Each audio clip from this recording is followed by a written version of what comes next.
I'm Kim Berry, Kuvo Music Director and Midday Host, and I have the honor of speaking this morning with NEA Master 2026. Congratulations, by the way. Carmen Lundy and the great lady Cleo Parker Robinson. You know, being in the jazz business for nearly 50 years as a vocalist and a band leader, composer, and also performing with your brother Curtis, who is probably one of the most unsung bassists in this music. What was your first response when you learned that you won the NEA Jazz Master Award? Huh. My first response was when they called. Where was I? I was on the road somewhere. Mm-hmm.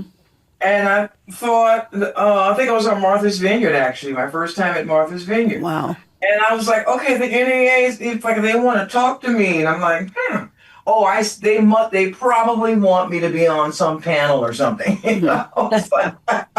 I'm thinking they're calling me to ask me if I'm available for something. So I really it just was the farthest thing from any kind of a guessing, you know. And of course, it's one of those kinds of recognized, you know, the honor, the recognition, the company you keep. Everything about it is rewarding, a sense of fulfilling a purpose, and the fact that people are actually noticing. You know, this is something that may escape you when you're just in the throes of trying to get the work done. You know, you can't be concerned with, is everybody getting this? You know? But it was nice. It was a very wonderful moment. It really, and well deserved as well.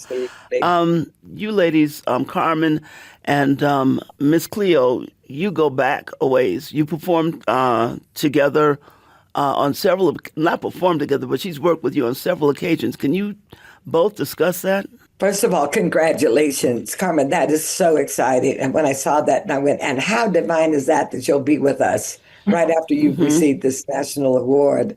And I remember being working on the National Council, giving that award when I worked there under President Clinton. And it's just it's so important.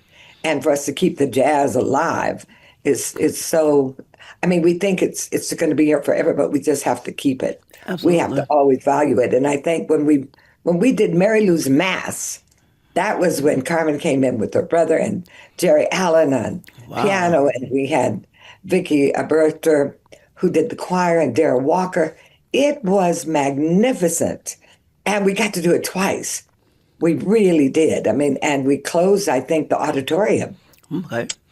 Yeah, we did. It was such a powerful moment that someone's saying they want us to reconstruct it and take it to Carnegie Hall. Ooh, that would be beautiful. But I just heard. So I said, oh, excuse me. Excuse me. Yeah, and that's something. So we get to talk about that more when you're here. Okay.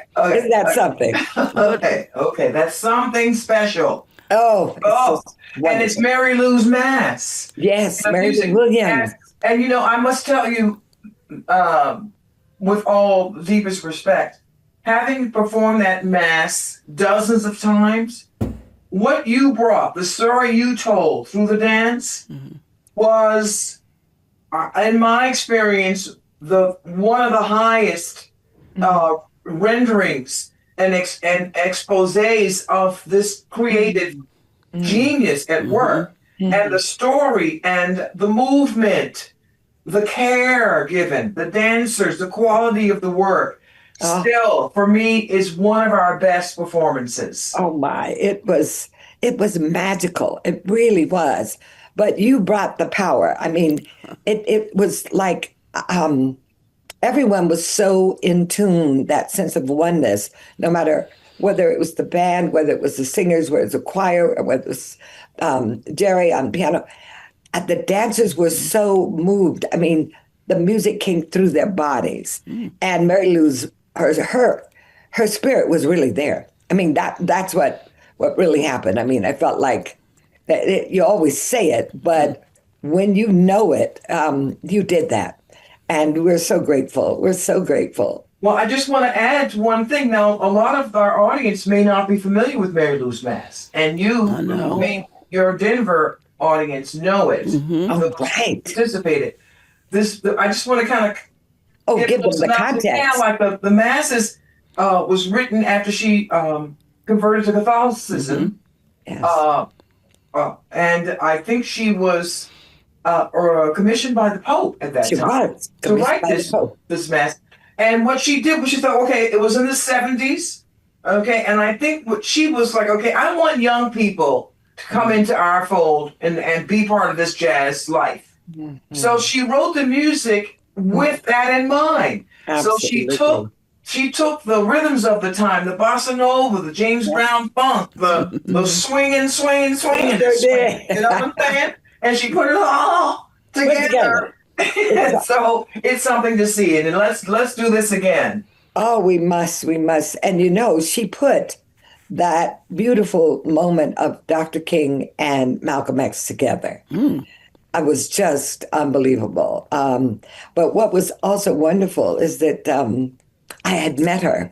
I met her in New York. And I had just gotten out of a car and I got off the curb and I bumped into her. Oh, wow. And she said, I feel like I know you. And I said, I feel like I know you as well. And I said, I'm a dancer. And she said, do you know Alvin Ailey? And I said, of course. And she said, well, I'm Mary Lou Williams. I was like, you have got to be kidding me. I said, I would love to work with you one day. That never happened. Oh. That it happened in spirit. Yes, So, it did. And Marcy Freeman, who absolutely adored you, and all of my dancers gave their spirit, total mind, body, spirit.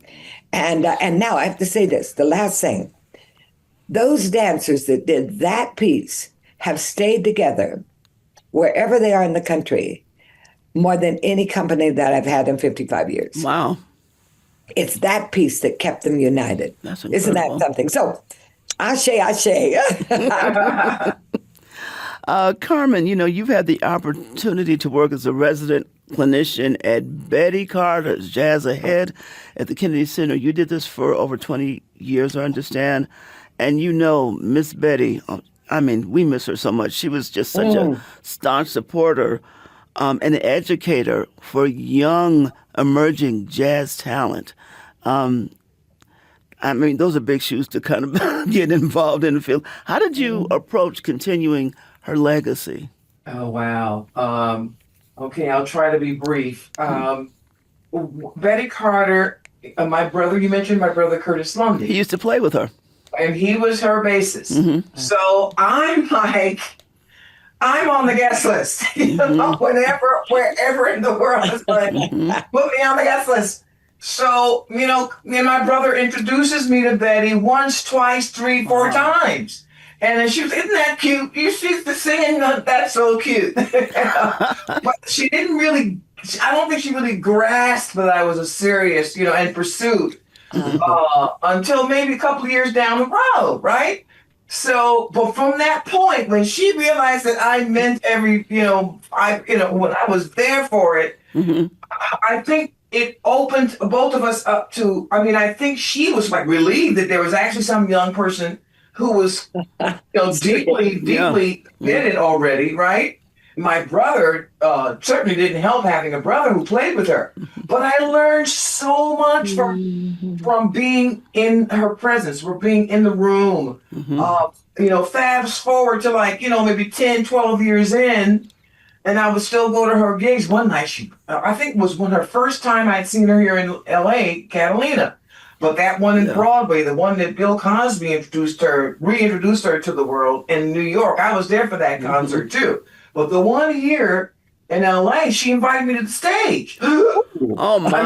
That was it. Look, we're all like, right? It's like, I was like, I go to the stage, and she, does her fierce, imitable, improv thing, and then she hands me the mic like it's your turn. Whoa.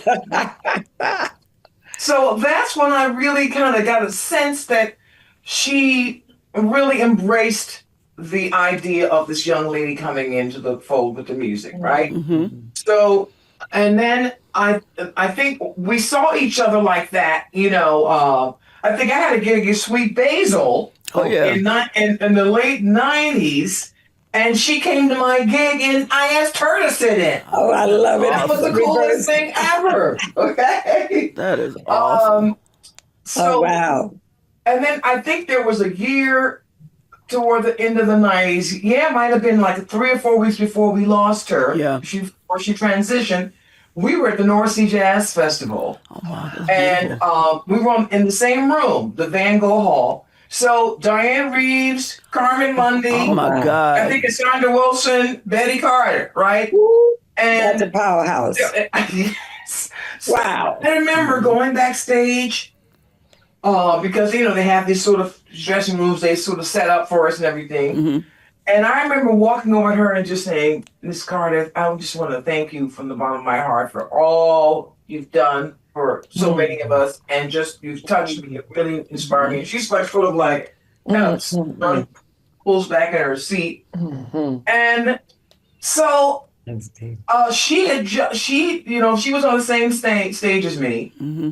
but I was after her. I went on after her. Oh. So she comes, she goes, "Did you check your sound, Carmen?" I was like, "Why do I need to check my sound? You just sang." Oh, So- that's deep. I'm waiting, the curtain, I'm in the wings, and they're like, everybody's fidgeting and stuff and getting ready to hit. And I'm waiting for the band to tune up and stuff. I'm just standing behind the curtains waiting for Betty to tune up, and then waiting for everybody to tune up. So they announced my name, but I was kind of like, okay, are you, waiting for them? And she pushed me out onto the band Oh, stage. man. Like, get out there. Oh, But my God. that was like some of those memories of just, that doesn't even Wonderful. touch. That doesn't even touch. Oh, my. So the Betty Carter's Jazz Ahead program began at Brooklyn Academy of Music. Yeah. Yeah. And she started that maybe a couple of years. And Dr. Billy Taylor That's who. Oh, yeah, Billy was Taylor. now Billy. the artistic advisor for Jazz at the Kennedy Center. Hmm. Yeah. And he invited that program. He invited Betty to bring that program out of the Brooklyn Academy of Music and into the Kennedy Center. Wow. Okay? But here's the thing that distinguishes the program from so many of the other workshops. She asked the musicians, these young players, these like teens, to, you got to learn the craft, you got to learn the music, you got to know the repertoire, but you got to play your own music. So that's what we did at Jazz Ahead. Those young artists had to perform their own compositions. They had to perform their peers, and all the music was new. I think the first day, everybody jammed and called tunes. We played everything everybody knows, right? And then after that, it was all about them. So that was an interesting thing for me, because I'm coming through that same lineage of covering all the standards, covering the breadth of material that defines what jazz singers are. And with the exception of Billie Holiday, because she started with her, really. But she didn't really scat, you know what I'm saying? I think I had one record. Not like Ella. Yeah. Hell yeah. Not like Ella. Yeah. So here I am, like stepping, and it was my brother that recommended me because Betty passed away. And this program is at the Kennedy Center without Betty. Yeah. So what do? We need a vocalist. And Curtis was like, well, my sister Carmen, da-da-da. So I come in like, all right, y'all want me to do this. But here is Dr. Billy Taylor and all of these other fine veteran jazz musicians on the faculty as well. And we're all disseminating our experience with these young artists. So I look up and it's 20 years later. So I found myself doing two things that followed Betty's request. One, play your own music. That's what Carmen is doing. Okay. Beautiful. And she also brought in the young players and mentored those young people to make names for themselves and to carry this music forward. Yes. So the last, 7 or 8 or 10, 15 of my projects, I got some young kid that I probably met at Jazz Ahead. Right now, there's 2 in my band with Betty Carter's Jazz Ahead. Julius Rodriguez and Andrew Winfro. As you know, Philadelphia is just such an incredible jazz town. Absolutely. In fact, Philly is where I first heard your music, Carmen. And oh my God. yeah, and I also saw you and Curtis live, and it was just like, wow. Yeah. So Philly, of course, and the Philly jazz tradition is just incredible, and the two are really connected. Philly and Detroit, the hard And bop let's time. not forget Pittsburgh. Oh yeah, Pittsburgh. That's a Yeah. whole nother Oh thing. yeah. Let's not forget You're right. them. Yeah. You are Yeah. absolutely right. You are Pittsburgh absolutely is right. where I saw Jerry Allen the last time she came to my concert in Pittsburgh. Oh wow. And again, she was head of the jazz department, I think, at that point. And that was the last time I saw her, really. And boy, Yeah, just a Jerry's on a great couple of my memory. albums. She's on a couple of my albums, and I did some work with her too. Oh Yeah, my goodness. this is between the three of us. I mean, wow. I mean, can I just say something? Sure. I would love to see. I mean, I wrote this tune and put it out a couple of records ago. I think it's on Modern Ancestors. It's called Jazz on TV. Okay. Yeah. But you were talking about the kids and how they're not really getting the information from, from whatever's, made available to them during those developmental years. Mm-hmm. But I wonder if we could just convince. I mean, there was a time when BET had Jazz Central or something. Yeah. Yeah. But I would love for there to be a collective effort, maybe with some of these people who evolved now. Now they're, they were 12 and 18 and they grew up like you did, like we did, and now they're 35 and 40. Right. And maybe they're producers in Hollywood, or maybe they're like, to just take a little bit of energy and lift us up in this tradition, this great, rich tradition that has given us a positive impression around the world as Americans, But I would love to see this kind of a conversation on The View. I mean, ever. But I think this is this little thing, like, we just, put the key and just that key fits the lock and just open the door to this wonderful, wonderful experience that we all are sharing at this point in our lives. That we really want to see someone tell their stories. The little 10-year-old to tell her story about when she met, when she saw you in the lobby this morning. Yes, To know you and to know what we're talking about. Yes. This is very this means a lot to me. I haven't really personally found that outlet. Rhonda Hamilton and I, who is also she's recipient. one of your contemporaries. Rhonda is a recipient of the NEA Jazz Masters this year. Patrice Rushen is the third. So 3 Black women and a Brazilian brother, Ayrton, who's with Chicory all those years. Okay, so those are the 4. So when you look at what their recognition is implying, right? Yes. You kind of want everybody to kind of have especially the young people, to have a sense of, wow, that I like them, I want to do that. If we could just inspire them or instill that interest, I think it would really, and I don't really have the answers. I mean, Rhonda and I started a little talk show here. Oh, beautiful. COVID shut us down. We did a couple 3 interviews, and I was doing all the editing and the camera work, and she was on, interviewing, and it just, I realized, I'm trying to make this career, stick as a vocalist, composer. So I don't really have the resources, but it was just that same motivation to just the avenue, just find the right avenue to bring more people into this experience that is so rich and so positive, and really it can affect the direction of your life in a beautiful way. Absolutely. Thank you so much. And Carmen, it was an honor to meet you. I mean, I've been, like I said, since Good Morning Kiss. It's like, I remember I played that to death. I even still have the LP. The LP. That was my way of telling Miss Holiday, we got Good Morning Heartache. Yeah. So that's it. Good Morning Kiss. I love it. It's a beautiful love song too, It really is. And it's so wonderful to see you. Carmen, and bring your music. Bring some of your music, and then we can get it out there some more. We've got to do it. Honey, can't wait to see you. Big hugs. Much love. Back at you. And thank you so much. Beautiful. Thank you, Kim. Thank you so much.